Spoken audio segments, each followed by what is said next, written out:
You keep sending those messages. We say we're grateful. As always, we have to bring to you what the stories are on the front and back page. They have been summarized on the news portal, myjoyonline.com, and that's the page in which we are. We have Daily Graphic, President Addo's book on achievement in 3 years.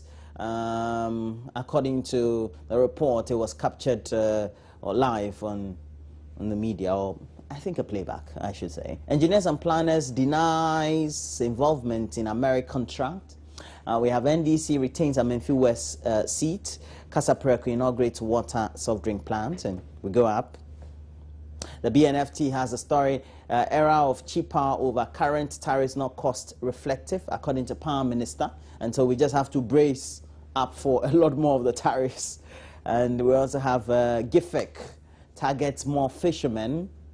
And then we have MPRA transfers 95 million Ghana cedis to 767 employers. Wow, great.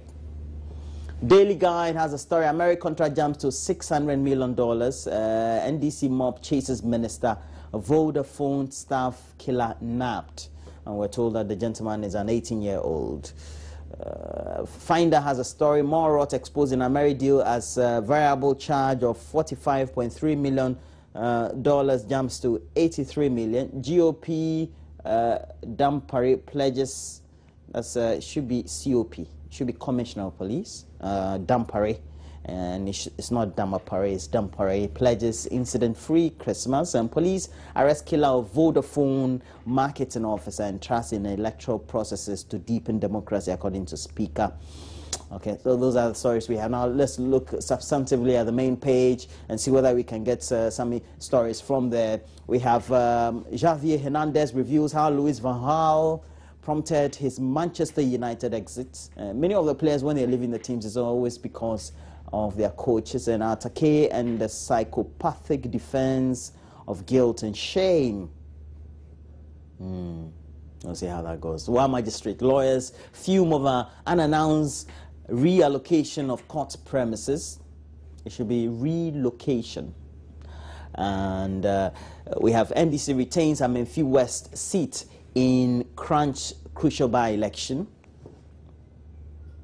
Adome Bridge reopens Saturday, this very Saturday. And so for many of you commuting, I know that there will be huge queues there just to make sure that they get first-hand experience on the new bridge. But that's how it is and looks like. Nigerian Shia Muslims protest over military crackdown.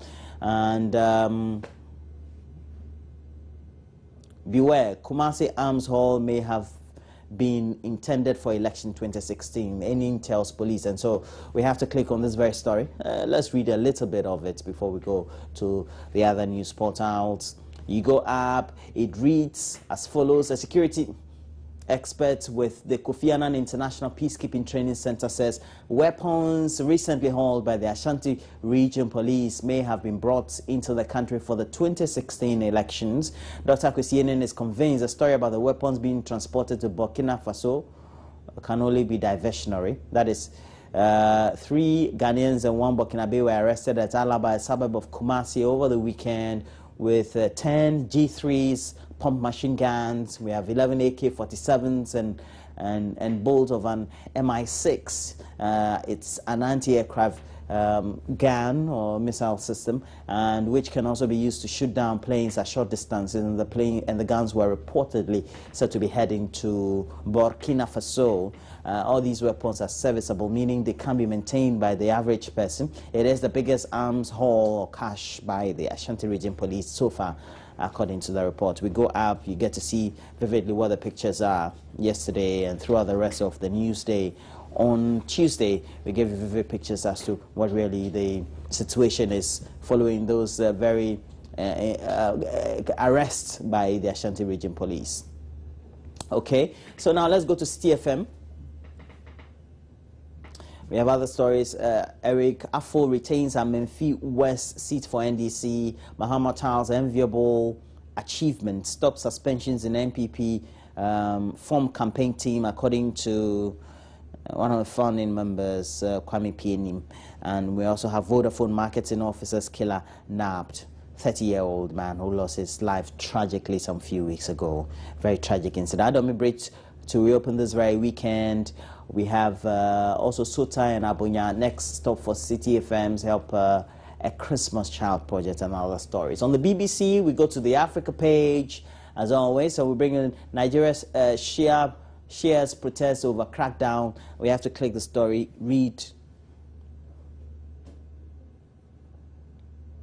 Okay, and it says Shia Muslims are protesting in 6 northern Nigerian cities against a military crackdown they allege has left hundreds of their members dead. Many businesses have shut in Kaduna, one of the cities was affected by the demonstrations, according to BBC report. Iran's President Hassan Rouhani phoned his Nigerian counterpart Muhammadu Buhari about the crackdown. We know that Iran is where we have the largest section of the Shias, who are the Muslim sect of the Shias around the world. And Nigeria's military accuses the pro-Iranian sect of trying to assassinate Army Chief General Takuru Burati or Burata. And we go back. It's a story that we also have to read. We go back the page, the BBC page, Africa page, okay? Go back. Okay, go up. There's a story also about South African ambassador charged with corruption. Should really be a high commission. I think the BBC should know better. South Africa's High Commissioner to Australia, that's how it should have read, because they're members of the Commonwealth, has appeared in court in South Africa on corruption charges. Sibusiso Ndebele is accused of accepting more than $665,000, which is in sum £440,000, to facilitate tenders worth $133 million while Transport Minister, before he was appointed as the Substantive High Commissioner of South Africa to Australia. The court did not ask him to plead, and he was freed on bail. Mr. Ndebele is the latest in a string of senior South African officials to face corruption charges. You go up, he says Mr.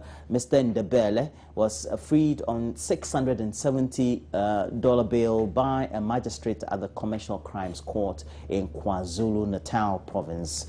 The National Prosecution Authority spokesperson Luvuyo Mfaku seemed to have told the BBC. The case had been postponed to July 2016 so that police could continue their investigations, and the diplomat was investigated by the Hawks. And the Hawks is a police unit of the South African police which focuses mainly on organized crime. Mr. Ndebele was Transport Minister from 2009 to 2011 and was also involved in South Africa's bid for the 2010 Football World Cup. He became ambassador to Australia or High Commissioner in May, a post he still holds. Very interesting as it is. So those are the stories we're looking at the various news portals, and we know that you've picked up a lot more information you would want to comment on. Again, the platform for our WhatsApp console, which has the number 0560 800,000, is always available for you. When you get communicative, we'll get to relay a lot more of those messages to you in the course of the whole program. But in the meantime, though, we have to look at the next segment, and Benedict also will be here with a lot more sports. Benedict, if you're here, can you just come up and tell us what really you have? Otherwise, we take a break. And then when we come back, Benedict will be here with a lot more.